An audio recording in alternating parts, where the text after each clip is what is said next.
Mér skilst að hún sé bara á slaginu 4 klukkan. Við höfum bara að fara að hefja að leika.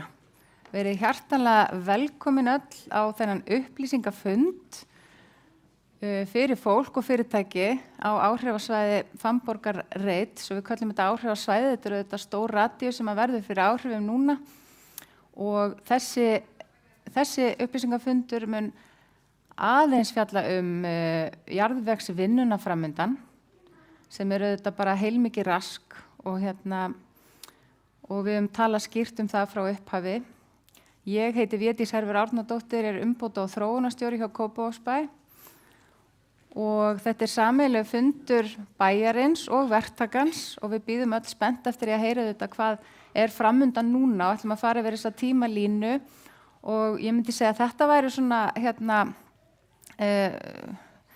stærstu málin núna framundan, hvernig sprengingum verður háttað, hvernig klappalósunin verður og slíkt og bara við erum mjög þakklátt fyrir að sjá ykkar fallegu andlit í dag og getum vonandi náð góðum umræðum á eftir.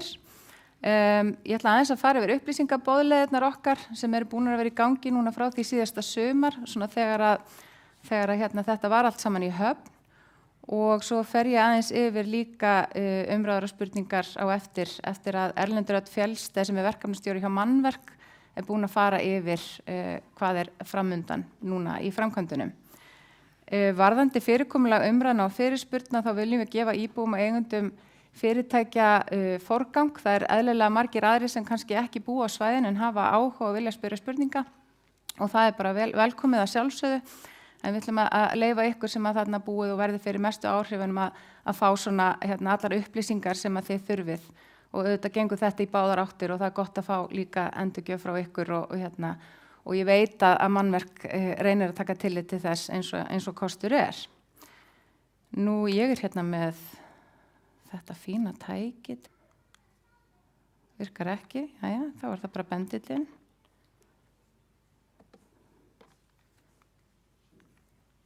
Já, við erum búin að vera með samskiptahóp í gangi og fulltrúi frá bænum, hún Herdís Guðrún Svansdóttir sem stendur rétt upp hönd, það alltaf gott að sjá andlit, hún búin að vera að svara fyrirspurnum ykkar á miðbæ@kópavogur.is og hún hefur verið svona fulltrúi bæjarins og svona tengilegur við verktakan og þessu hefur verið svona komið á koppinn til þess að okkar boðleiðir séu bara sem stystar og það mikilvægt að halda því til haga að senda beint á það netfang, ekki á kjörna fulltrúa bæjarstjóra eða einstaka starfsfólk og Herdís mjög snögg í svörum og það bara miklu skilvirkari boðleið þannig að ég vona að þið virðið það við okkur áfram og mér sýnist það nú bara hafa gengið mjög vel. Svo erum við með mjög svona góða vefsíðu sem að heldur utan svona ferilinn frá upphafi, allt frá deiliskipulagi og svo því sem að gerast núna. Og ég hvet ykkur til þess að fara inn á hana, það miðbær.kópavogur.is og eru líka með QR-kóða ef þið viljið fara núna inn á. Það eru blöð frammi við þar sem þið getið skráð netföng ykkar og símanúmer og líka merkt við ef þið eruð og þurfið stæði fyrir hreyfihamlaða og svo erum við með póstlista sem að tengist þessu náttúrulega þið getið skráð ykkur sjálf. Við erum að reyna að safna vel í sarpinn, sumir hafa sendt bara beint á okkur líka. Það víst þannig út frá persónuverndin að við getum ekki nálgast ykkur nema þið sjálf skráið ykkur hjá okkur nema þið séuð þetta á já.is eða með upplýsingarnar á opinberum vettvangi. Þannig að endilega skráið ykkur. Hér til dæmis bara svona smá skjáskot af vefsíðunni hjá okkur þar sem við erum að fara yfir helstu spurningar verkefnið og við erum að reyna að halda þessu lifandi og uppfærðu jafn óðum. Og svo líka til þess að kannski horfa til framtíðar og sjá hvað framundan, þá erum við að tala uppbyggingu 2 reita og það það sem við köllum miðbæ í mótun. Það Fannborg og Traðarreitur og þessu öllu á að ljúka árið 2030 og sjáum nú hvernig það fer og vonum það besta. Þar að rísa fjölbreyttar íbúðir og ný almenningsrými. Og þetta auðvitað hluti af framtíðar þróun miðbæjar Kópavogs með það markmiði að svæðið styrkist sem mannlífs- og menningarmiðja sem þjóni mikilvægu hlutverki fyrir Kópavogsbúa, svo ég lesi nú bara orðrétt upp úr svona markmiðum þessa verkefnis. og deiliskipulagið tók gildi árið 2021 en drög að byggingaráformum voru staðfest af bæjarstjórn í maí 2025 og þá fór allt af stað og þar á meðal þessi samskiptahópur og gáfum vel í. Nú ætla ég bara að bjóða ykkur að fara beint inn á vefsíðuna góðu með þessum QR-kóða ef þið hafi ekki þegar verið að vakta hana og býð svo á svið Erlend Örn Fjellsteð sem verkefnastjóri verktakans, mannverk, til þess að fara vel yfir þetta með okkur.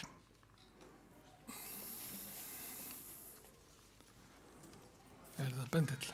Já, ég held að þetta sé bendill líka, já. Á Salverði. Ég ætla bara að fara hérna aðeins yfir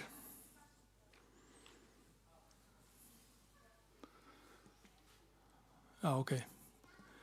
Þetta úr kynningunni, hérna sjáum við bara reitina og við erum núna að tala hérna Fannborgarreitin.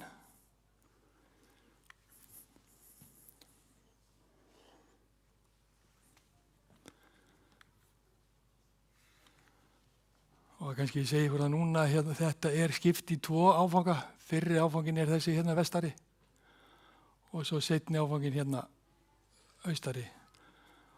Og hann hefst leið og við getum flutt bílastæðin hér inn í kjallarann þegar hann uppsteyptur og tilbúinn. Þá getum við hafið vinnu við annan áfanga hér.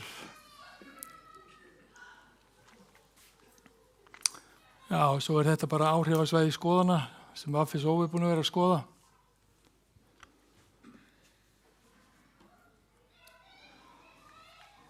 Og það sem við ætlum að fara yfir núna jarðvinn og sprengingar. Niður yfir í vinnslu núna og og ef það gengur allt eftir þá ætti jarðvinn að geta hafist 20. júlí. Í fyrstu atriðinu þá verðum við bara að moka jarðveg ofan af klöppinni og það mun taka allavega 3 til 4 vikur. Og að því loknu þá geta sprengingar hafist. Og við reiknum með að það miðjan ágúst að þá getur svo vinna hafist. Og eins og kom inn að þá þetta 2 áfangar og það verða svona 6 til 8 mánaða bið á milli að við getum byrjað í öðrum áfanga frá því við klárum jarðvinnuna í áfanga 1. Þetta nú bara svona tímalínan. Áætlunin okkar hérna að hefja núna í júlí jarðvinnu og við reiknum með að vera í jarðvinnu og sprengingum út nóvember og svo byrjum við aftur hérna einhvern mann í júlí, ágúst á næsta ári og vonum að við verðum búin hérna fyrir jól 27 með jarðvinnuna áfanga 2.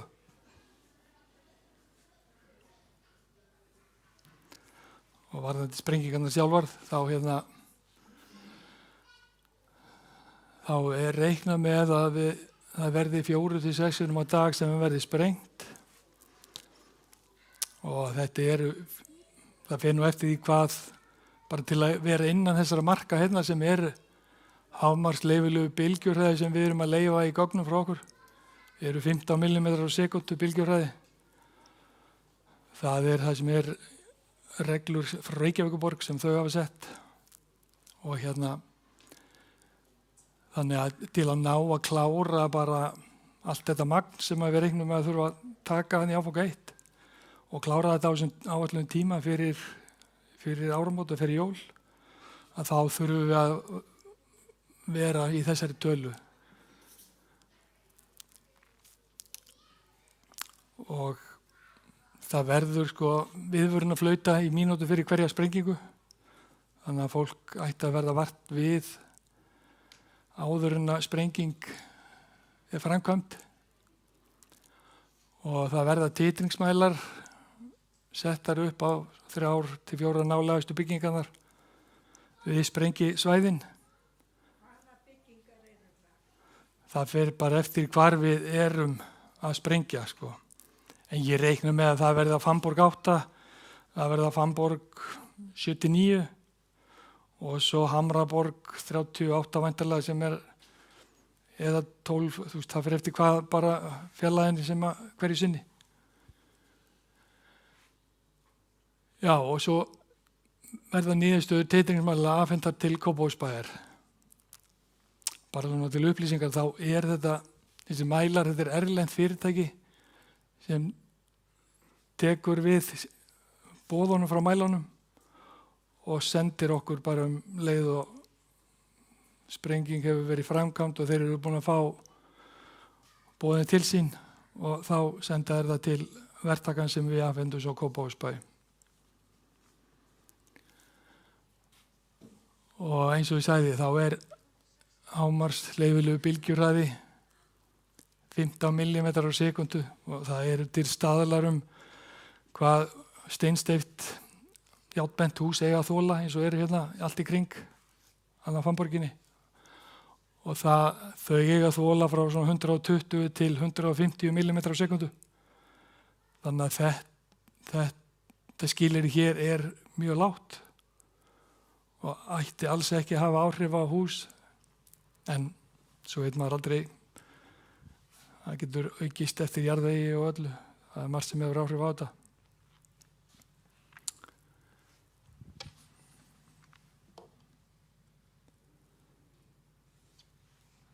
Svo var hérna bara aðeins framkvæmdasvæðið. Nei, þetta fór eitthvað hratt af stað. Við erum með girðingu hérna núna, þar sem við erum að rífa hérna plötunar af húsum 4 og 6 og svo verður þetta girt alveg af hérna fram hjá hljóðbókasafninu og það verður líka sett girðing hérna fyrir aðgangi að 79.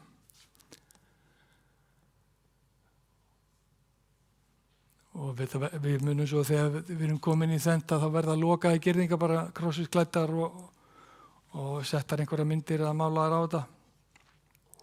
Þannig að þetta er lítið svona snirtilega. Þessar girðingar séu þannig að fólk í hjólastólum og göngugrindur og barnavagnar komist einhvers staðar leið sinnar þannig að þetta er bara eina leið út úr öllu hverfinu. Það er alveg ömurlegt að komast ekki eitt neðan eitt. Já. Ég föst heima hjá mér í Reykjavík og drúturasprenging frá mér í Ósasýst merkingu. Já, ég trúi því. Það verður ekki hægt að gangi í gegnum framkvæmdasvæði, sko. Nei, en girðingarnar eru þannig að það eru svo þröngar að fólk sem er ekki svo Já, ertu að meina hér? Bæði niður hjá bensinstöðinni til dæmis og á allri gangstöðinni í vallagerðinni eins og hún leggur sig. Vallagerðinni? Ég kemst ekki með frá skólanum nema að fara skóla megin og þá verð ég að fara út úr búðinni og upp brekkuna og þá kemst ég þá þessu svæði. Þú veist, það er ekki allir með orku í þetta sjálf. Nei, þessi lokun sem er hér, við erum að fara að færa hana bara eftir viku. Það var bara að því að bara áhættusvæði við niður yfir húsinu, það er bara það mikið að við verðum að vera með hana alveg hérna uppið, en við munum færa hana eftir viku. Þannig að það verði fært hana bæði akandi og þá væntanlega hjólandi líka og hjólastól. Já, nei, en vallartröðin er það ekki hér einhverstaðar? Vallartröðin er raunni milli Hamraborgar og Traðareitis og svo skólan. Já, við erum náttúrulega ekki með girðingar þar, þannig að... Víst erum við með girðingar, það fyrir öllu Traðareitin verður búin að loka með girðingu upp á miðja Gásteinn. Já, við erum Fannborgarreiturinn. Hvað er það, annað fyrirtæki með hinn? Já, það er allt annað fyrirtæki. Þannig að við erum ekki, ég mun ekki svara fyrir það, annað en það að ég hafði samband við Jáverk sem er með þann reit og ég spurði það bara út í sprengingarnar þeirra og þeir verða að vinna í sprengingum á annarkvort á meðan við erum að vinna í sprengingum eða í bilinu sem er stopp hjá okkur. Þannig að þegar við erum búinir að sprengja annan af okkar, það ætti ekki að verða meiri sprengingar eftir það. Já, þá byrjum við einhvern veginn í júli, ágúst og verðum fram í október. Já. Ég ætla bara að benda ykkur á að þið heyrist ekki í streyminu, það er svo gott að fá ekkar endurgjöf og spurningar líka inn í streymið. Það er spurning hvort að þú klárir glærurnar þínar og svo tökum við þetta bara mjög skipulega fyrir og og endurtökum þetta og ég ætla líka bara að benda á þar sem að það er annar verktaki með jáverk að þá er alveg spurningum hvort að það verði ekki svona samráð sem að bærin getur haft frumkvæði að varðandi til dæmis þessar girðingar sem þú ert að nefna. Svo eina sem kennst ekki það bara Nei. fyrir með búa sem er með einhverjum föllunum breið. Já, við getum örugglega haft milligöngum þetta þannig að við passum þetta. Það sé ekki girðingar eins eða annars og enginn getur svarað þá. Þú klárar og Ég svo klára, höldum við já. áfram í góðum umræðum. Mækarnir sem að við ætlaðum að hlaupa með eftir, þeir eru tilbúnar, æðislegt, ok, takk. Ég er alveg að verða búinn. Ég ætlaði bara svo að koma inn aðkoma áætlunni. Hún er bara svo sama og var kynnt og það verður aðkoman að þessu svæðum ef við erum í jarðinu hér, hún verður aðalega hér. Það er bara því að hæðamösmunurinn er það mikill að það er ekkit, við reiknum ekki með að geta keyrt fyrir þá seinni stigum sko, ofan í framkvæmdasvæðið sko. Þannig að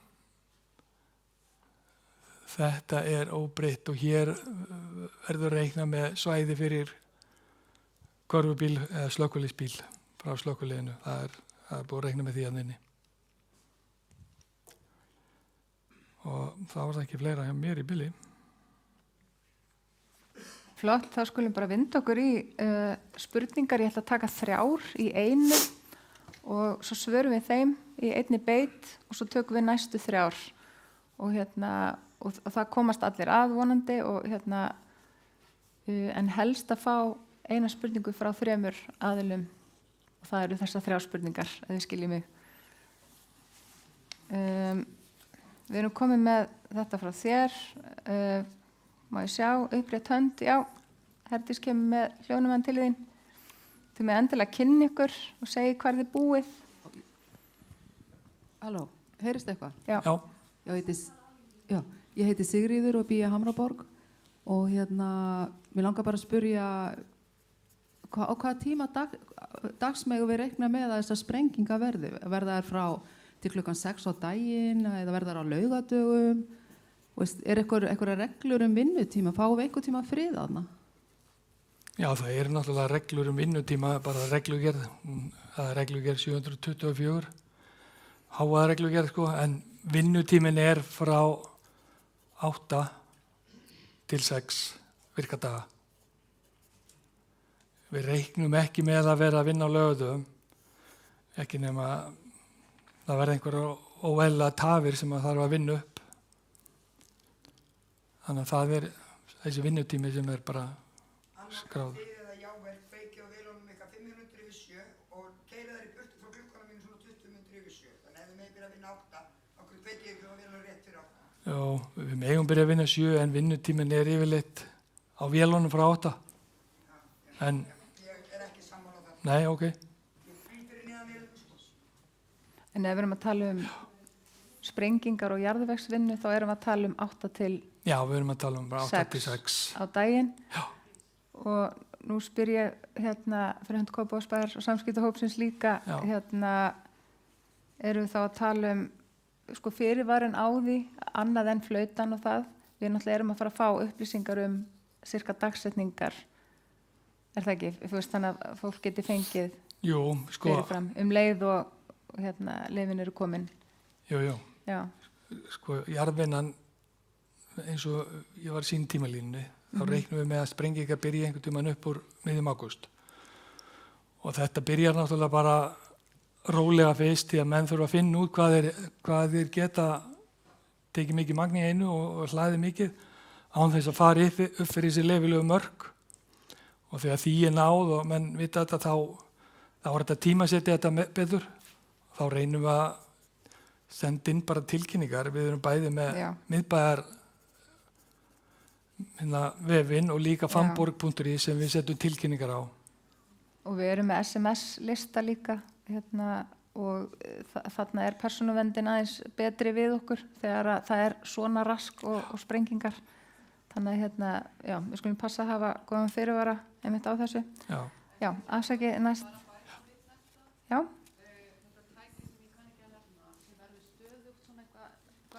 í gangi? Hvað kallast það? Já, það er fleigun. Já, hvað kveikið á því og... Sko, við erum að fara í sprengingar, klappalósun, að sprengja til að minnka alla fleigun. Og eins og við höfum lagt upp framkvæmdina þá verður hringurinn, ef við bara hérna förum aðeins tilbaka, þá verður hringurinn sem við munum sprengja, það verður borað allan hringinn. Þetta kallast á tæknimáli prísplitt og þá er hringurinn sem á að sprengja boraður og það er sprengt á milli hóla með eiginlega engri hleðslu, heldur bara smá kvellettum til að sprengja bergið ákvarðat í þessa línu til þess að minnka svo titringi á allt svæðið í kring.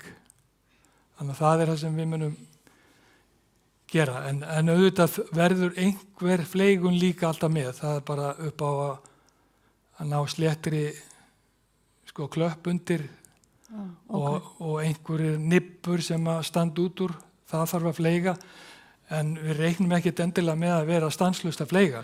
Já, gott að heyra. Aðalega það verða stanslaust sprengingar með einhverjum millibili sem þið munið heyra flaut á undan, en það er gert til þess einmitt að minnka þessa, við skulum tala bara íslensku, óþolandi fleigun. En svo ég ætla bara að fá að læða annarri spurningu hérna við, því að ég held að það sé margir sem bara átta sig ekki á þessu öllu. Hvað er það eiginlega að fara að sprengja? Ég held að væri mest að fara að sprengja þarna undir fjörhyrningnum sem á að rísa hjá Gjáverk. Eru þið líka að fara að sprengja mjög langt niður á þessum 2 reitum? Þetta hérna, svæði hér, þurfum við að lækka niður einhverja cirka 2 metra. Já, og við munum notast við sprengingar þar líka svo við þurfum ekki að fleiga þetta allt, því að það er mjög óþægilegt að vinna og bara búa í umhverfi við það. Þetta svæði hér, það er reiknum að klöppin sé alveg 6 metra djúp sem við þurfum að sprengja þar. Já, það er annar áfangi, það er þetta hérna svæði sem er, nei, svo er hérna traðareiturinn, vestari, það er Jáverk. Nú er það. Ok, við skulum fara hérna bara aðra mynd, við sjáum þetta betur.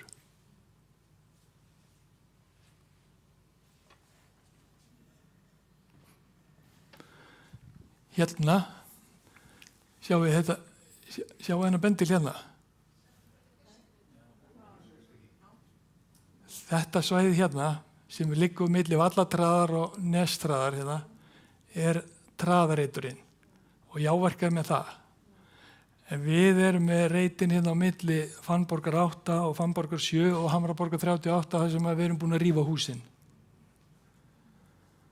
Þannig að það er sem kallast Fannborgarreiturinn sem við erum með og erum að rífa núna hluta af plötunum hana. Og við erum hingað komin að því að mannverk er lengra komið bara í framkvæmdinni og svo verður hérna annar upplýsingafundur líka með Jáverk. Já. Halló, takk fyrir þessa kynningu. Ég heiti Sofía og er forstöðumaður menningarmála í Kópavogi. Mér langar bara að spyrjast fyrir hvort að væri hægt að átta sig á því hver svona radíus sprengingarna næði. Ég er það aðalega að hugsa náttúrulega menningarhúsin. Við erum náttúrulega með starfsemi þar og við erum með viðkvæma safngripi. Þú veist hvort þetta er eitthvað sem getur haft áhrif á starfsemina þar? Það ætti ekki að hafa áhrif þannig, annað en þú finnur bara titring ákvarðan þegar sprengingin er, Og svo eru sprengingar þar, þetta eru númeraðar kvellettur, það sprengja með mismunandi sekundubrotum, þannig að það fyrir eftir hvað það er mörg númeri og það tekur aðeins lengri tíma. En það... Eru menningarhúsin á áhrifasvæðinu að þegar nú fara þau utan grænu línunar? Nei, menningarhúsin eru hérna fyrir utan og eru fyrir utan 120 metra línu, þannig að það þið væntanlega finnið eitthvað, bæði háað á bylgju en það ætti ekki að hafa neina áhrif. Flott. Það er auð, já, þeir eru að taka þetta niður, dömur.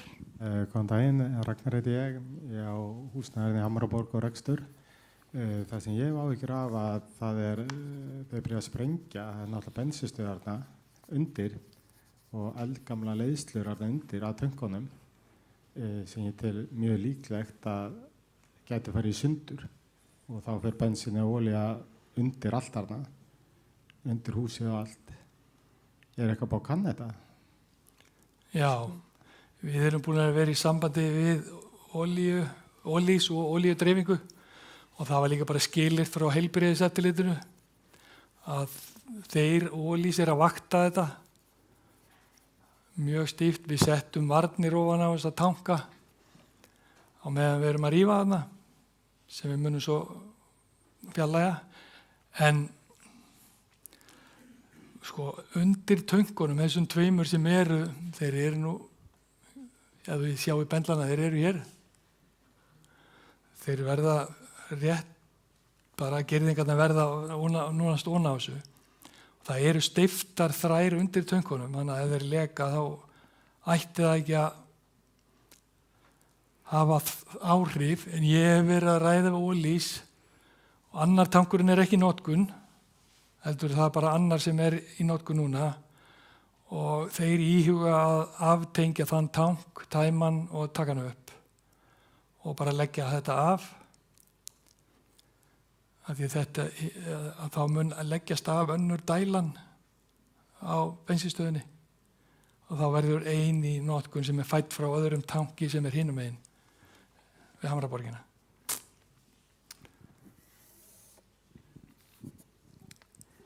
Ég er algjörlega að fara á skjön þar sem ég boðaði í upphafi að við myndum taka 3 spurningar í einu. Við erum bara að bregðast við þeim eins og þær koma. Eru þið ekki bara sátt við það? Mér sýnist við líka alveg hafa tíma fyrir okkur. Hver er næstur næst í röðinni? Ég heiti Aldís og móður í Fannborg 8 sem ég hef áhyggjur af. Mér langaði aðeins að leiða þetta því þú sagðir áðan að þeir byrjaði að vinna klukkan 8 á morgnana sem er alls ekki rétt. Það kemur einn maður á slaginu 7, ræsir vél eftir vél og lætur þar ganga þá til hinu kom 8. Og það er ekki hægt að sofa lengur þarna fyrir fólkið eftir klukkan 7 á morgnana. Okay. Og svo er þetta kannski til guðmá þetta 6-7 á kvöldin. Þannig að það er bara greitt allt gammalt fólk sé að vakna fyrir allar aldir. Það hefur engin vél verið í gangi hjá okkur síðustu 2 vikurnar. Já, ok. Þið hafið ekki að varið við þetta síðustu. Ég skal bara ræða við undirverktakan hjá okkur að bara hætta þessu. Það var rætt við að þeir kæmu í fyrsta lagi að ræsa einhverja vélar, bara vél 7:30 en ekki byrja að vinna háa með vinnu fyrir 8. Nei, ok. Bara, ég þakka fyrir upplýsingar, ég mun ræða við verktakan það. Þannig að það að ræsa vélarnar er líka hávaði. Já. Já, ég trúi því, ef hann er beint fyrir það. Vigdís Björg heiti ég bý á Ásbrautinni í Augnablikinu. Mig langar til að spyrja hvaða leið muni þessi allir vörubílar fara með þar sem þið mókið upp. Ég sé að þeir fara þetta á milli heilsugæslustöðvarinnar og Hamraborgar. En hvert fara þeir svo? Fara þeir svo niður Skeljabrekku eða Hábrautina eða hvert fara þeir? Ég hef nú ekki rætt þetta nákvæmlega. Jarðefnið sem er tekið upp, það fer í Hafnarfjörð. Þannig að það var væntanlega munu þeir fara hringtorkið hér og niður á bara Reykjavíkurveginn eða Hafnarfjarðarveginn, hvort sem þetta kallast það. Þannig að þeir eru að keyra akkurat þessi strætó og annað. Já. Já, takk fyrir. Góðan dag, Gunnar heiti ég Mattíasson og bý í Bræðratungu. Nú veit ég ekki á hversu vegum þeir voru, en það kom einhverju sem vildi fá að taka út húsin í okkur með tilliti til hugsanlegra skemmta. Þegar ég komst að því að þeir myndi ekki deila með mér því sem að þeir skráðu, ég fengi ekki afrit af því, þá hendi ég þeim út. Ég spyr af hverju er verið að taka út hús og húseigundur fá ekki að vita hvað er skráð, heldur öðrum fengi. Mér fannst það frekar ótraust vekjandi að ég fengi ekki afrita því sem skráð var. Getur þú hvað tjáðið um þetta? Já, ég skal reyna það. Það er Vafisó verkfræðstofa sem hefur gert þetta áður, skoða svona áhrifasvæði kringum sprengingar. Og þeir, náttúrulega, þetta er bara sjónskoðun, þeir taka bara myndir af stöðunni, ástandinu eins og er núna. Þeir eru ekkert að skrá neitt annað en bara útlitið eins og sést. Ef það er sést sprunga, þá er tekin mynd af því. Það var nú talið að væri einhverjar persónuupplýsingar sem ekki væri verið að dreifa, þannig að það var ákveðið að þetta færi allt inn á einn gagnagrunn sem enginn hefði áhrif á aðgang að, nema upp kæmi tjón. Ef að þú eða einhver kvartar að hafa orðið skemmt í húsinu, þá er það tryggingafélag viðkomandi verktaka okkar eða sprengiverktakans sem getur kallað eftir þessum gögnum frá viðkomandi húsi og séð hvað þær myndir sem voru teknar og hvernig ástandið var og borið saman. Ekki það að þetta væri eitthvað á dreifingu.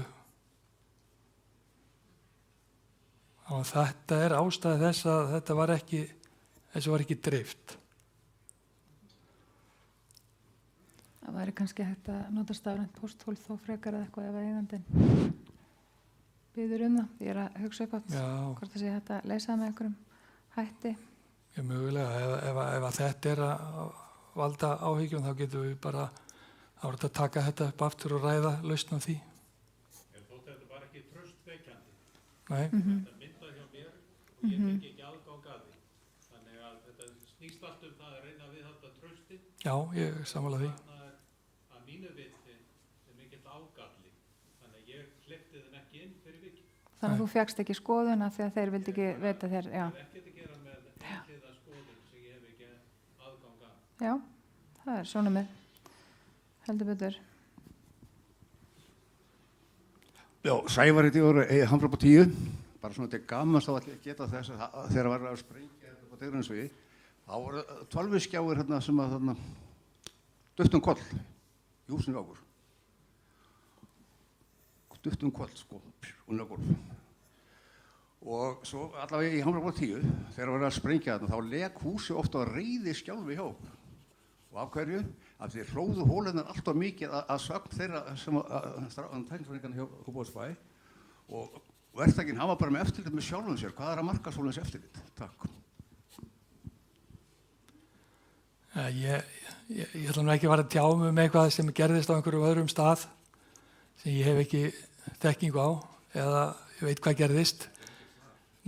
Nei, ég get ekki svara fyrir einhver tjón hjá einhverjum öðrum verktaka. Já, við erum búin að fara vel yfir þetta með okkar verktaka að það verði farið varlega af stað og ekki ofláðið því að hann veit nákvæmlega að þetta er mjög viðkvæmt svæði og hann ber ábyrgð á því líka, þannig að það er enginn sem vill verða fyrir því að velda tjóni hjá öðru fólki.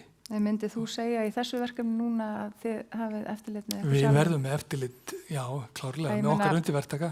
Og bærinn auðvitað er... Og bærinn er hann við hliðina, hann stutt að fara, en við munum vera með eftirlit sjálfur á þessu. Okkar undirverktaka. Við erum að greiða fyrir þessa vinnu sem er skilgreind eins og ég fór yfir áðan.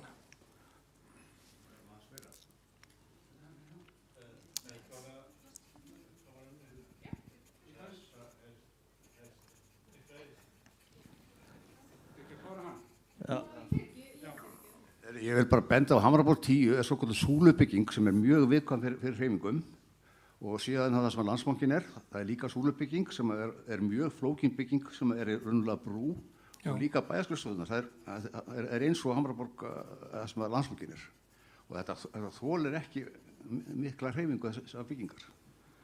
Og ég get nú alveg lofað því að þær eru hannaðar fyrir miklu meiri áraun heldur en við erum nokkuð tíma að fara að framkvæma í Fannborgarreitnum og þó að það verði mistök og þetta verði hærra heldur en leyfilegt, þá mun það aldrei hafa áhrif á þessar byggingar því að þær eru hannaðar fyrir miklu meira álagi og áraun.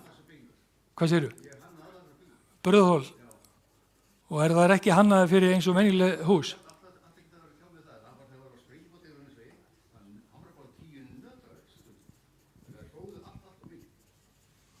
Já. Já. Já, ég ætla bara að koma eina spurningu sem heiti Ingólfur B. Hamraborg 30, það svona almennar áhyggjur sem ég held að margir hafi. Ég að velta fyrir mér með lagnir í húsum eins og ofnar og jafnvel inntak í blokkum og svona þar sem það til dæmis smá vætlar úr kalda vatni niðri hjá okkur. Ég bara, mér langar að vita sko, ykkur hætt að því að það fara ofnar að leggja ykkur kerfi svona, þið viti kannski ekki nákvæmlega hvernig áhrif þetta allt hefur. Þessi viðmið sem við erum að fara eftir og voru sett hjá Reykjavíkurborg og sem flest sveitarfélög í dag að fara eftir, að fara ekki með hærri bylgju hraða heldur en 15 mm/sekúndu. Það einmitt til þess gert til þess að það verði ekki tjón á byggingum. Flest bæði lagnir og annað eiga þola þennan titring og við gerum ráð fyrir að það muni ekki gerast neitt. En svo veit maður aldrei, það getur orðið upp og það ekki allir hlutir jafn góðir í dag eins og voru þegar voru byggðir, en byggingarna sem slíkar ættu ekki að hafa áhrif, en við reiknum ekki með að það verða skemmta lagnir heldur sko.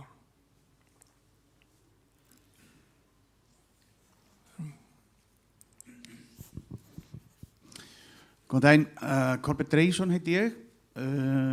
Já, mér langar til að spyrja nokkra spurninga. Kannski fyrst að ræða kannski þetta svæði. Það sem verið að kynna hérna náttúrulega gríðarlega víðfemt svæði þegar kemur að því að sprengja. Þetta ekkert svo lítið minna heldur en Landspítalarétturinn, ef þið hafið það í huga. Hér var áðan sagt 6 metra niður og hér var áðan fullyrt það verða nánast engar fleyganir. Það getur eiginlega ekki verið á svona ofboðslega viðamiklu svæði. Fleyganir verða miklar, sprengingar verða miklar. Þetta mun taka langa tíma og það má alveg tala þannig. Það þarf að gera fólki grein fyrir að þetta verður rosalegt inngrip í þeirra líf frá mótið til kvölds. Bara svo það sé sagt. Eins líka spurning og ég hef ekki séð það neinstar adressað. Til dæmis lagnirnar, ef þið farið 6 metrar niður, hvað verður skólpið, hvernig ætlið að leysa það mál, verður uppdælalegar skólplagnir eða hvernig, ég veit að þetta vandamál, eru þið búin að leysa það? En fremur, önnur spurning, það fólk á svæðinu með þið eru þarna að byggja og það býr þarna. Og aðgengismál fatlaðra hafa verið þarna í uppnámi og skýrslur sem að Örugg, verkfræðistofa á ykkar vegum, gerði sýnir að þið eru langt upp fyrir 25 metra regluna, þar sem hún á við, þar að segja að það samkvæmt reglum og lögum í þessu landi, þá má ekki vera fleiri metrar en 25 frá bílastæði og að andiri fólks. Þetta ófrívíkjanlegt. Sérstaklega ábyggingatímanum þar sem hann mun taka þetta langa tíma. Þær skýrslur sem ég hef séð hafa ekki náð að fullnægja þessum skilyrðum. Þannig að það er eitt. Og svo varðandi í Fannborg 8 þar sem fólk sem í eldri kantinum, það mun náttúrulega verða fyrir ótrúlegu ónæði. Ég tala nú ekki það að þegar núna þegar verktakinn búin að fá leyfi bæjarins að gera þar breytingar á innviðum, svo að þetta sé hægt að ganga upp. Hvernig gengur það upp? Almennt möguleiki að bærin og einhver verktaki geta farið inn í hús annara og fengið að breyta húsnæðinu sér svona?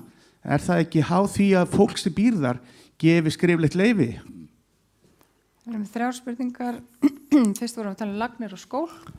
Já, það búið að hanna, það frárensli sem liggur yfir og kalt vatn sem við munum halda lifandi. Við munum leggja svo nýja lögn hérna við hjá hljóðbókasafninu, tengja þar í brunn og það verður bráðabörulögn á meðan í brunnin til að halda þessu lifandi allan framkvæmdatíman. Á meðan við erum að byggja fyrstu hæðina fyrir bílakjallarann og þegar það er komið upp þá getum við tengt endanlega lögnina sem er samsíða húsi Fannborg 79 sem verður í bráðabörulögn á meðan. Verður það sjálfrennandi?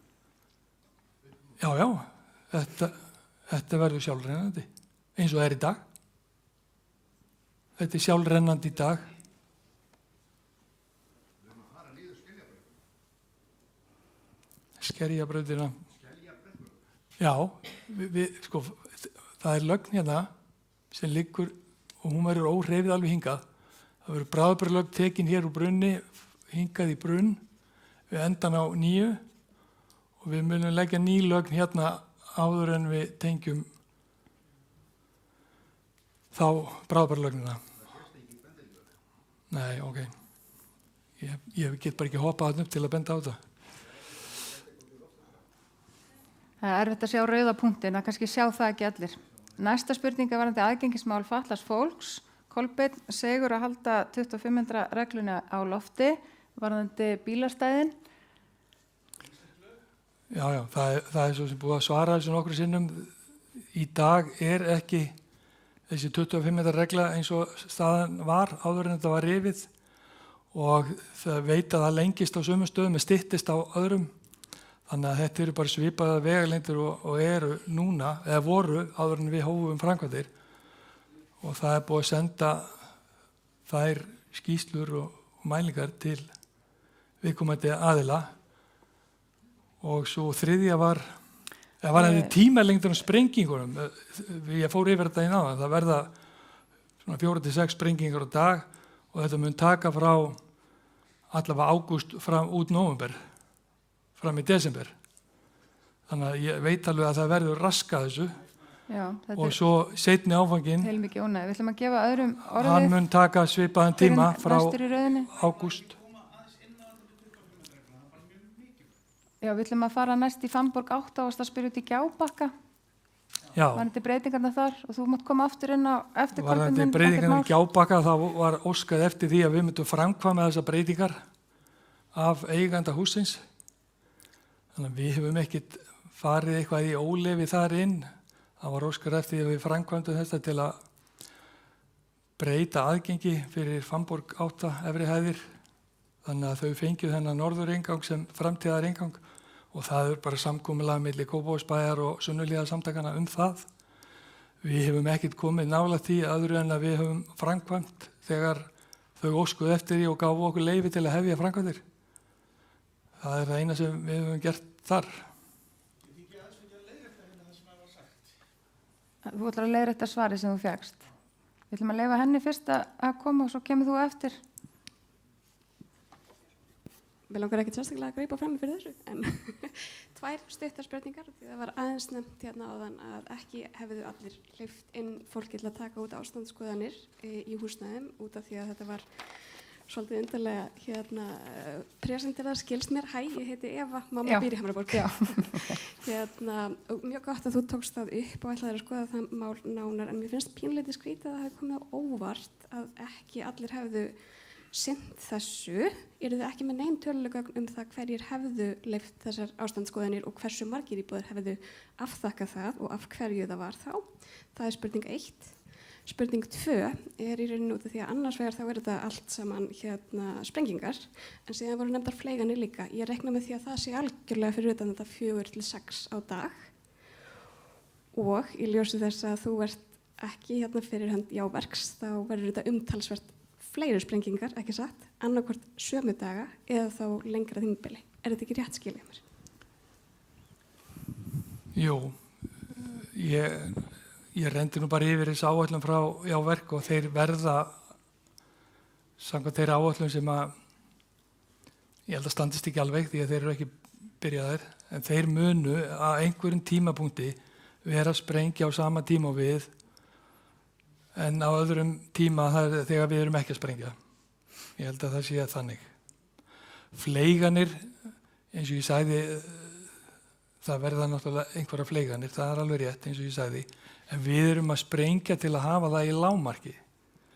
En það, við vitum alveg að það verða nippur og við þurfum að ná sléttu undirlagið og það þarf að fleyga eitthvað. En það er á vinnutíma frá 8 til 6 á einhverjum tímapunkti á þeim vinnutíma.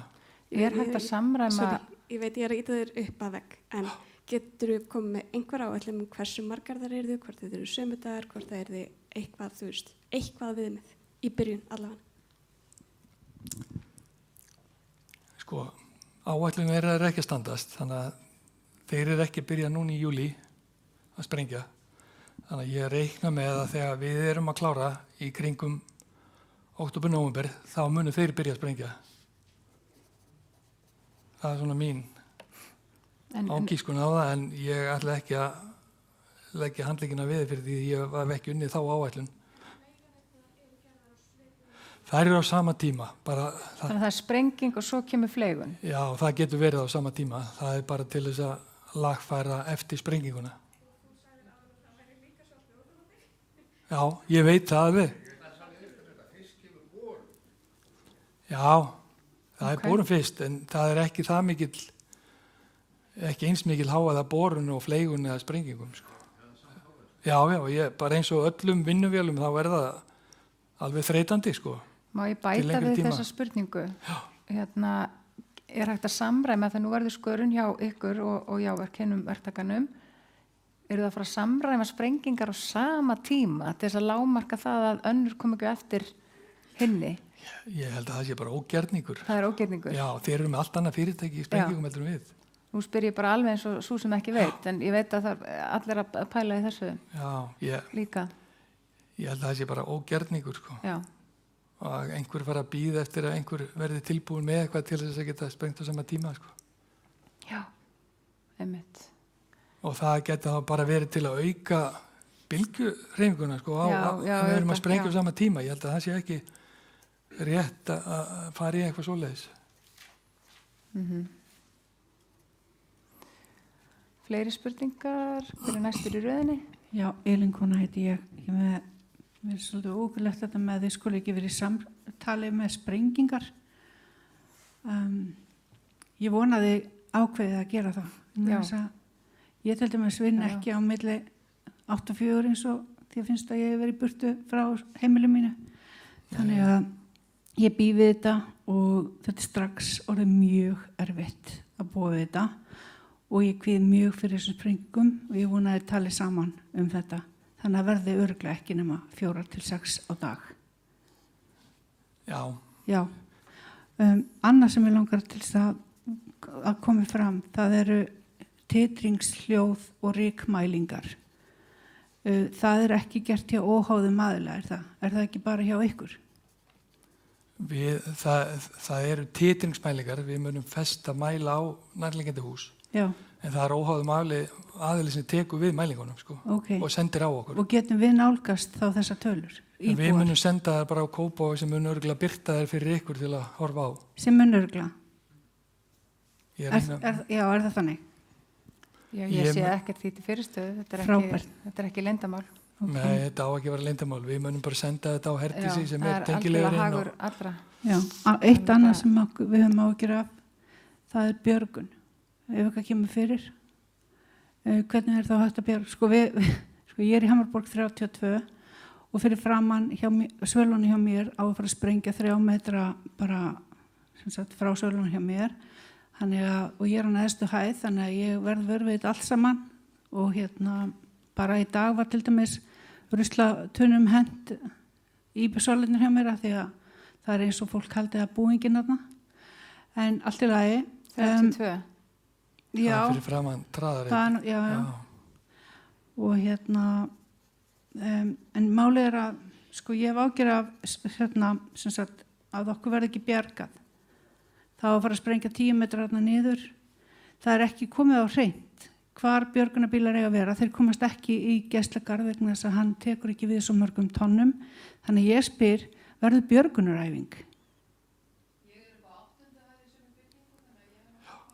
Það er verið að tala um stiga upp að 4. hæð og ok, stigi upp á 4. hæð en það er búið að sprengja 10 metra niður. Hvernig ætlaði að fara þessu? Já, ég skal aðeins bara reyna að svara þessu. Við erum náttúrulega í sambandi við Jáverk sem er með traðaritin. En við erum ekki endilega að vinna saman. En við höldum alveg sameiginlega fundi og hittumst. Það er ekki málið. Það er búið að fara, ég ræddi alveg við þeirra verkefnastjóra og það er búið að fara yfir staðsetningu björgunarbíla einmitt fyrir Fannborg 32 og þeir munu haga sínum framkvæmdum.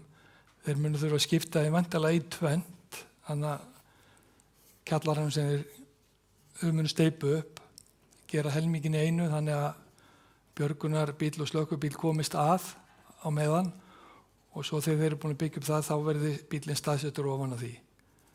Þannig að þeir eru alveg að hugsa það. Og í aðkomu áætluninni sem ég sýndi áðan, þar er alveg staðsetninga fyrir björgunarbíla, bæði við Fannborg 8 og líka við Hamraborg 36 og þar. Er tilefni til að vera með björgunaræfingu? Er við fordæmi fyrir því? Já, það er slökkvilið sem þarf að svara fyrir það, sko. Ég sá hérna rosalega björgunaræfingu þar sem bæjarstjóri Kópavogs var bjargað af byggingu. Þannig að það eru nú fordæmi fyrir því að einhverjir fái björgunaræfingu. Og ég spyr, fá íbúar hér björgunaræfingu? Það er þá slökkviliðið.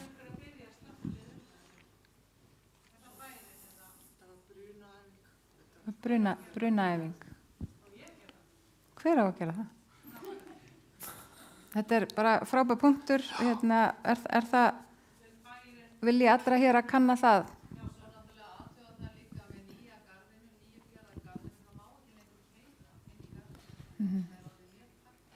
Já, sko, þungatakmarkanir í geislagarðinum hafa alltaf verið 5 tonn og það hefur ekkert breyst. Nei, hann er ekki hannaður fyrir meiri þunga heldur en 5 tonn. Það veit ég alveg. Ég er með minnisblað sem við erum að senda vegna þess. Hver er næstur í röðum? Já, ég ætlaði bara að fá að koma aftur inn. Já, reginpunktinn. Hérna, málið þetta með 25 metra regluna. Það er rátt að hún sé ekki í gildi. Það er virkilega rátt. Henni var kippt út á sínum tíma en engin önnur en Inga Sæland, hún sett hana aftur inn þannig að það þarf að virða þessa reglu og það er langt síðan hún kom inn. Og varandi brunaæfingarnar, ég ætla bara að styðja þetta mál. Þetta brölt, má segja, við vitum ekkert hvort að þessi tímalína ekkert muni standast. Ég efast nú það, margt hefur nú gerst annað heldur en að tímalínu standist. Þannig að mér finnst það bara eðlilegt að það líka mætti vera brunaæfing þarna í Fannborg.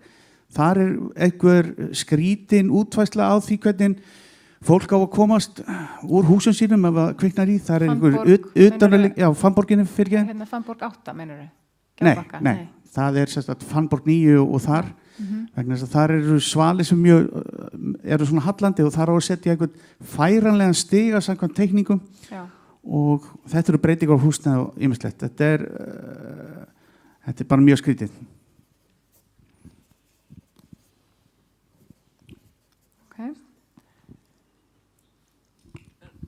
Opin, já, góðan daginn, ég heiti Kristín Helga í Hamraborg 32, þar sem er gott útsýni til norðurs og söðurs og hefur algjörlega snarbatnað eftir að félagsheimilið fór og maður nýtur þess núna að horfa út á voginn, en mér langar svo að koma staði hvernig og hvað mun koma. Hér í gamla daga voru klipptur niður pappír og límdur og búin til módel og fólk hatt gengið í kringum og skoðað og mælt og allt það. Ég gerir ráð fyrir að það hefði ekki verið gert fyrir þessa framkvæmd en eitthvað er komið í staðinn, forrit. Hæðapunktar, það, sko, ég er svo til í að leysa hlutina sjálf, hef hugsað, ég gæti fengið með dróna, sko, og látið hann svífa þar sem að turnin verður, en sem sagt hvar get ég fengið nákvæmar upplýsingar og sett mig svona mátað mig inn í þetta umhverfi og þessar hæðir sem verða þarna á milli og fyrir framann. Virkilega langar að finna það eða finna aðilana sem eru að fara að teikna og útfæra þetta. Hvar aðgengi almennings að því? Ég gerir ráð fyrir að það sé ekki full hannað. Jú, þetta allt full hannað. Það full hannað, algjörlega, engu hægt að breyta á hreyfa þá og því frekar ætti að þetta geta verið algjörlega gerin allt einhvers staðar fyrir okkur til að máta okkur við. Jú, það ekki? Jú, þetta til, sko. Það lengur verið að klippa og líma svona módel, sko. Eins og var gert, þetta bara þrívíta módel sem til í tölvutækuformi sem bara hannað eftir, það hannað í þrívít. Já, ég veit, en ég að meina að ég stendur på svölum og vil fá að vita hvað 9. hæðin í turninum og nákvæmlega bara setja það inn í mitt prógram. Hvernig fer ég að því? Hvernig fæ ég til þess eða þú veist? Því ég get hort í tölvunni á þetta en þú veist að fletta minn sjónpunkt inn í prógrami, hvernig fer ég að því? Sko, við erum með hæð mælda á byggingunum og það eru mælda líka hæði við sjávarmáli og líka bara í metrum. Þannig við getum alveg byrt það þannig að fólk sjáu cirka hæðirnar á þessu. Sko, húsin sem eru næst traðareitnum, það eru hús 2A, 2B og 2C, þau eru 7 til 8 hæða. Já, þannig að bara til að samanburða húsum ég veit en ef ég horfi yfir í Fannborgina og tel hæðirnar þar þá veit ég að hún situr aðeins neðar. Það ekki að marka að telja hæðirnar þar og svo framvegis, skilur það er svona, þetta svona eitthvað sem ég finnst bara mjög áhugavert að við fengjum að máta okkur inn í og jafnvel að sko það hægt að ganga með geisla og bara átta sig á breiddinni á götunum og fara bara í smá sýndaveruleika í þessum veruleika. Það til þrívítar svona líkan, það sem að þú labbar í kringum Fannborgina. Við vildum bara ekki uppfæra það fyrir að það væri búið að klára útlitið á húsunum sem verið að klára núna og þá ætluðum við að uppfæra þetta göngumódel. Þannig að þú sérð upp og sérð til hliðar og allt svo leið hvernig myndi líti út. Það aðgengilegt á vefsíðinni samt, sko, það þarna neðst á vefsíðinni en en það lítur ekki nákvæmlega eins út. Háð þessu, Nei, ok, svo þetta er hugmynd að vinna í þessu. Þá önnur spurning bara 27-30 sem sagt áætlun. Hvenær megum við búast við að það fara upp úr jörðinni þar að segja cirka sko, að uppbyggingin hefist? Eða eru búin að sprengja og allt núna fyrir áramót? Við reiknum með því sko jarðvinnan fyrir áfangi á að klárast í nóvember, desember í ár og þá reiknum við með að vera að byrja að steypa upp bílakjallarann og verðum í því alveg fram á næsta ár, sko. Já, ok. Þannig að það verður það fyrsta sem þú munt sjá, sko. Útsýni ágætt í 2 ár. Já, þú munt alveg geta notið í 2 ár. Og þið ætlaði ekki að byggja fyrir norðurhliðina, þannig að ok, þetta komið dag. Fleiri í biðröð? Þú getur líka réttir, já. Það bóðurhlaup, hverju ferið til? Já, Díana heiti ég og rekarna Snirtstofu Jónu. Langar að spyrja samt við bílastæði. Bílastæðin sem eru núna við Gjábakka 8, þarna upp á pallinum. Já. Verða þau tekin? Gjábakka, já, þau verða rifin. Já, og hvenær? Við reiknum með því að það verði í lok þessa mánaðar og næsta. Já, ok. Eru þá lok þessa, nei, í næsta mánuði. Ok. Og þá verða sem sagt bara bílastæðin sem voru aðna fyrir Gjábakka og bílastæðin sem búið að útbúa hér. Já. Þá verða þau eru náttúrulega komin, sko. En varðandi sprengingar á síðasta fundi var að tala að þið sprengt svona 2 á dag. Já. Í hádeginu og seinnipartinn. Það var þólanlegt. Það var hugmyndin. Já, en 6 til 8, ég menna þetta rosalegt. Já, það spurningum að vera 2 á dag og hafa það í 10 mánuði eða vera 4 til 6 í dag og hafa það 4 mánuði. Og ég held að það sé nú þó betra að vera í bara 4 mánuði en taka það aðeins oftar á dag. Það hugmyndin á bakvið það. Við þurfum bara að losa ákveðið magn rúmmetra á þessum tíma og til að geta gert það þá þarf bara þennan fjölda til að vera ekki fara upp fyrir þessi leyfilegi titringsmörk.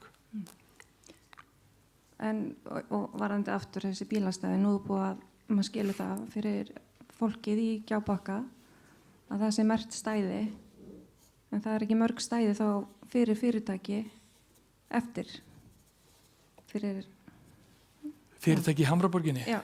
Nei, það náttúrulega þessi stæði sem við útbyggum uppi. Já. Og það get ekki allir verið þar, ég menna það fullt af starfsfólki líka og svo þetta viðskiptavinir. Það nú þegar og búið að vera í mörg ár bara vandræði. Hvað þá núna? Viðskiptavinir okkar sem eru með göngugrindur og hjólastóla. Já. En nýju bílastæðin sem koma, verður þau ekki að fara að grípa þetta?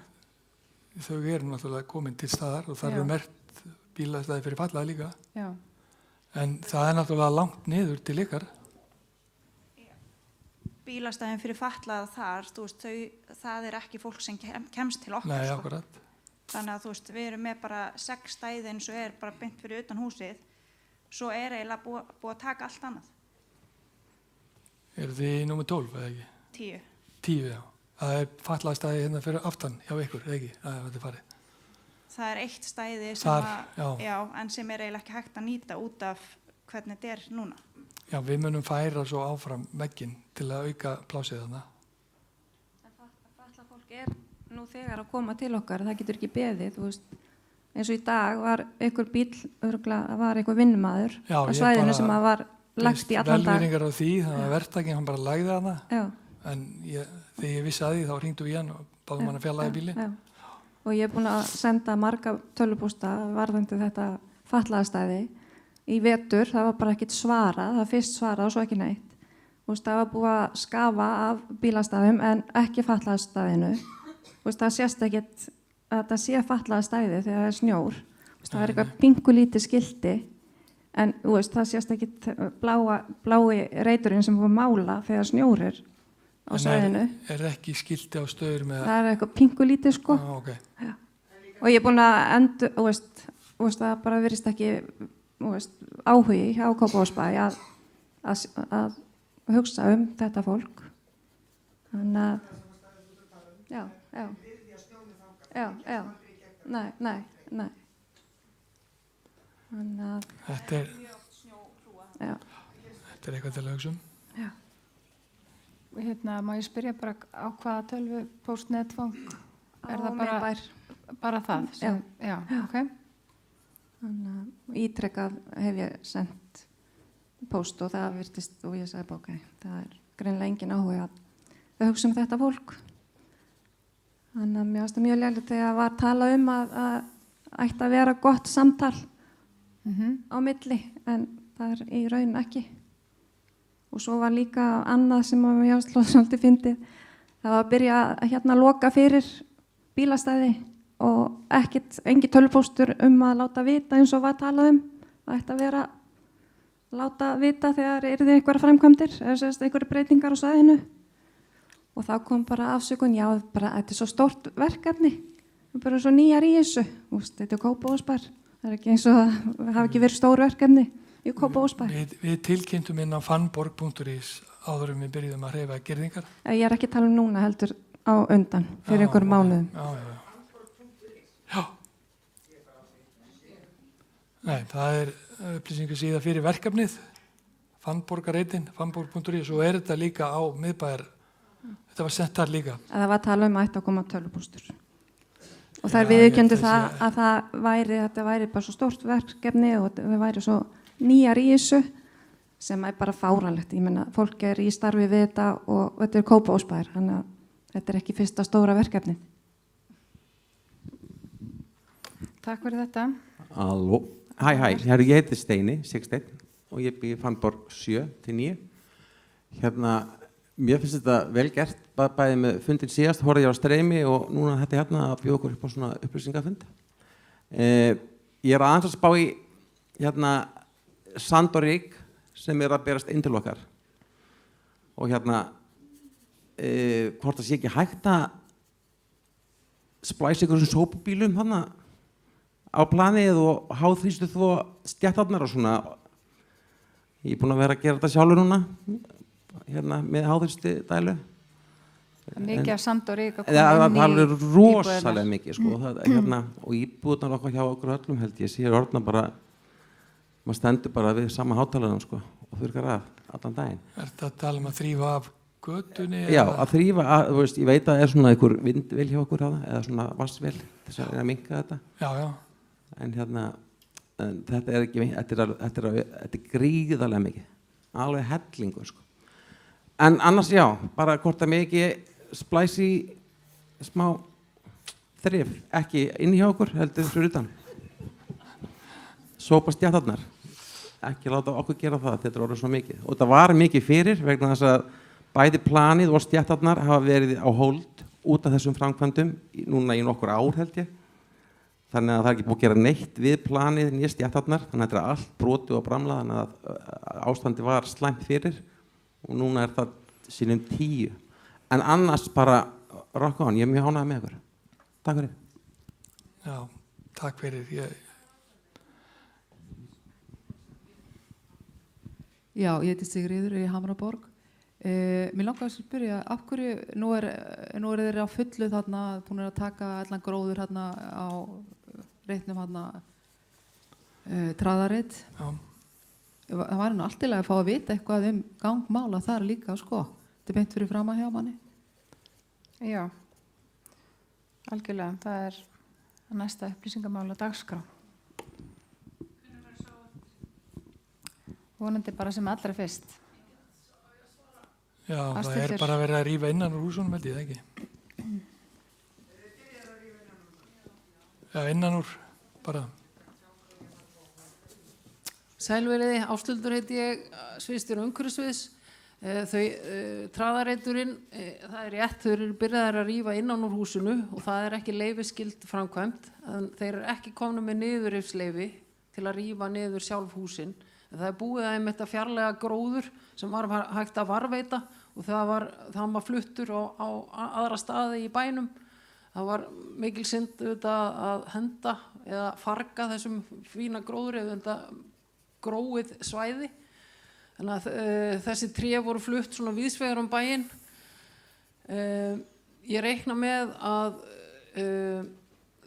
þeir sæki leyfi til niðurrifs svona fljótlega og það muni hefjast í lok sumars, byrjun hausts, eitthvað svoleiðis. Við vitum það ekki nákvæmlega en það verða upplýsingar þar leið og þær eru ljósar.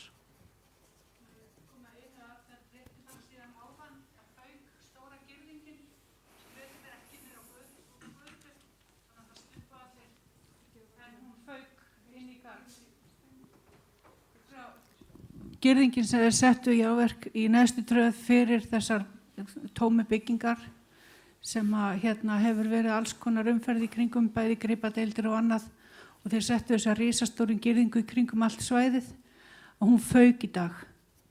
Og sem betur fauk hún ekki út á götu, heldur í garðinn, þannig að það urðu engin slys en það var svolítið ógulegt að horfa upp á það. Já, við munum koma þeim upplýsingum áleiðis til verktakans og sem eru þetta ábyrgðaraðili á þessu svæði. Þá er ég alveg að fara að slá botnin í þetta, það eru nokkra mínútur eftir. Já, ég heiti Benjamin Magnússon og mér langar að eiginlega beina spurningu kannski meira til Kópavogsbæjar. Þetta er út af bílastæðum. Ég er nú hagsmunaaðili í Hamraborg 10 og 12 og á sínu tíma þegar bílastæðin undir Hamraborg 14 til 38 voru byggð, þá skildi fylgja eitt stæði hverju íbúð og eitt stæði hverju fyrirtæki. En að auki var það niðurstaða og ákvörðun Björgvins Sæmundssonar, þáverandi bæjarstjóra, að bærinn myndi fjármagna byggja 55 stæði í viðbót sem að, eins og hann orðaði það, sem það geymt til framtíða þarfar fyrir miðbæðarstarfsemina. Nú við komum að því að við í Hamraborg 10 og 12 við lítum vonar augum á þessi 55 stæði sem bærinn á. Ég er ekki að tala stæðin sem að fylgi þeim íbúðum sem að bærinn á beintið og beint á svæðinu. Þetta var umframstæði. Er möguleiki að þeir sem reka viðskipti og vinna og fá viðskipta aðila til sín í númer 10 og 12, þeir fá aðgang að þessum bílastæðum. Það er nákvæmlega að vita hvar þau eru, þau eru sérmerkt, efri pallur á neðarsvæðinu, 55 stæði. Að hvort að það megi reikna með að þeir sem reka viðskipti hérna 10 og 12 geti beint bæði sjálfur sér og sínu viðskiptaðum inn á þessi bílastæði. Ég nefni þetta vegna þess að það er verið að merkja til stæði sem einkastæði. En í dag, bílastæði bæjarins eru ekki einkastæði. Þeir heyra fjöldanum til, ekki satt, nema þau hafi gufað upp, en það sé nú ekki. En ef bærin gæti, bæjarverkfræðingur gæti hugsaðlega komið þess inn á þetta. Takk fyrir. Já, ég skal reyna það. Það er alveg rétt hjá þér. Það er ekki neins sérmerkt, eiga ekki að vera, neins sérmerkt stæð á bæjarlandi. Þau eru bara opin almenningi og þannig á það að vera. Ég hef ekki vitneskju að það sé einhver sérmerkt stæði, þarna einkastæði. Fannborg 8, já, það var gert núna á meðan framkvæmdum stendur fyrir það var nú merkt þannig að var það merkt þannig einkastæði? Já, bara einkastæði Fannborg 8. Já, Fannborg 8. Þau eru sérmerkt Fannborg 8 vegna, eins og kom fram áðan, vegna aldurs íbúa og annars og tryggja aðgengi þeirra sem eru kannski eiga erfitt með að ganga lengra. En svo auðvitað þegar framkvæmdu lýkur þá verður töluverð aukning að stæðum á svæðinu eins og fram hefur komið. Það eru þarna stæði í dag og það eru samkvæmt aðgengisáætlunum verða stæði á framkvæmdatíma en svo auðvitað þegar framkvæmdu lýkur verður töluverð aukning á svæðinu á stæðum. En þau verða ekki sérmerkt, þau verða opin almenningi og auðvitað í þeim tilgangi að samnýta þau að þegar að fólk er að vinna á svæðinu geti það nýtt stæðin og svo íbúar á kvöldin og á næturna.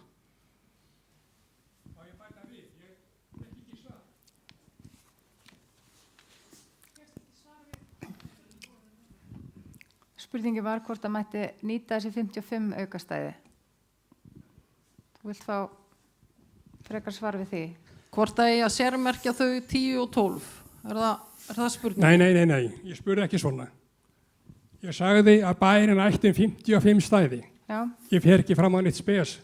Bærin á 55 stæði sem undir þaki í stæðafjöldanum sem heyra til 14-38. Mín spurning meðan á framkvæmda tíma stendur geta aðrir til að mynda þeir sem eiga erindi í 10 og 12 Hamraborg fengið að nýta þessi stæði ásamt með öðru fólki. Enga sérþarfir. Verða þessi stæði til reiðu fyrir almenning. Það er spurningin, já. Þessi stæði er ekki sérmerkt, þannig að það eru stæði þarna, ekki á þessum stæðum, nei, ekki þessum 55, nei. Ertu að vísa í það sem er sérmerkt núna sem einkastæði fyrir Fannborg 8 eða eru fleiri stæði, sem eru sérmerkt einkastæði sem eiga að vera, já, ok, en það?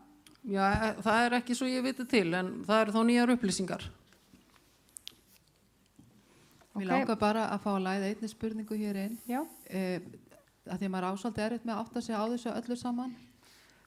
Hversu mikið langt niður verður sprengt þarna hjá, hvað heitir þetta, hérna Jáverk. Þannig að það sem þessi blokkfyrirningur á að koma. Verður það, þið sagði 2-6 metra þarna í þessum 2 áfengum hjá ykkur? Ég held að verði bara svipað, sko. Í traðareitnum? Traðareitnum, þeir móka ofan af klöppinni sem er einhverju 1,5 metri á jarðvegi og svo er klöpp ábygglega sem þau þurfa að sprengja 67 metrar. Það er mjög sorglegt núna að allir gróðurinn er farin hérna fyrir fram og mann heyrir ekki fuglasöngi lengur. Það kemur vonandi Svona aftur verður gróður. þetta kannski í framtíðinni hérna. Herri, já, við ætlum þá að ljúka þessu nema að sé einhver sem er búin að bíða lengi og sjá, já, gjörðu svo vel. Fyrirgeðu, það er bara ein spurningu viðbúti í sambandi við jarðflutningana á þessum stóru bílum sem munum þá fara leiðin akkurat þessi strætó fyrir framan tónlistaskólan og bókasafnið og svo náttúrulega þarf að koma efni líka frá Jáverk. Er Kópavogsbær búin að hugsa eitthvað úti hvernig er þetta skipulegja þetta bara upp á börnin að gera sem eru hlaupandi að yfir úr tónlistaskóla og til að taka strætó og svo er skólinn að það rétt hjá. Þú meinar innan svona þungaflutninga? Já, það sem ég meina. Takk fyrir. Já, ég skal svara þessu. Það eru verktakinn á að skila inn vinnusvæðateikningum og þar eru skilgreindar akleiðir með byggingarefni og náttúrulega úrgang, jarðúrgang sem á að farga. Þannig að þetta er allt rýnt af Kópavogsbæ og samþykkt og með sérstakt auðvitað með tilliti til öryggi skólabarna og það er samráð við skólan og þetta er rýnt af bæði skólanum og gatnadeild Kópavogsbæjar.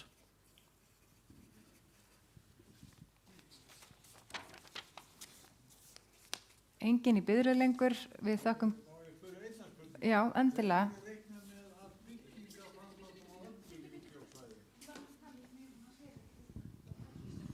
Máttu endur taka þig, fyrirgeðu. Sæli, ég heiti Gunnlaugur. Mér langar að vita svona sirka hvenær öllum framkvæmdum verður lokið á svæðinu, þá byggingaframkvæmdum og þangað til að koma líf í húsin. Sko, við reiknum með að ljúka Fannborgarhúsinu bara í desember 29. En þetta er náttúrulega bara áætlun og við reiknum með ef allt gengur upp þá ætti þetta geta gengið. Ég sá og fór yfir áætlun Jáverk bara áðan og þeir reiknum með að klára árið 2030 einhverjum, mann ekki mitt árið eitthvað sliðis. Þannig að ég myndi halda að öllum framkvæmdum ætti að ljúka upp úr miðju árið 2030 og á því tímabili munu einhver hús seljast og einhverju kom inn en framkvæmdum mun ekki ljúka fyrr. Já. Fyrir næsta fund sem haldið verður það er mjög æskilegt að undirverktaki mætti líka svo við lendum ekki svona í svarstoppi þar sem sagt já við erum undirverktaka, ég skal orða þetta við hann þannig að við fáum svör frá þeim sem verða með framkvæmdina verða með sprenginguna og verða ábyrgi fyrir því hvernig svona daglegt líf okkar verður. Þetta var nú ekki sprengivertakinn sem við vorum að ræðum, heldur sá sem er að rífa og þetta er bara startið á vélanum og ég mun ræða það við hann. Þið sjálfur með sprengingar? Nei, en þeir eru ábyrgir fyrir því. Við erum ábyrgir fyrir því að þeir eru aðalverktaki. Eftir vinnutíma og allt svoleiðis. Já.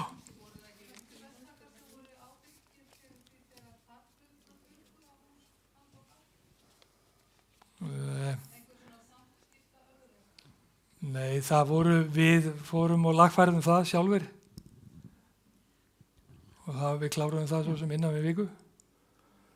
En það var óhap sem var bara, það var veður sem olli því en já, við bara tókum ábyrgð á því.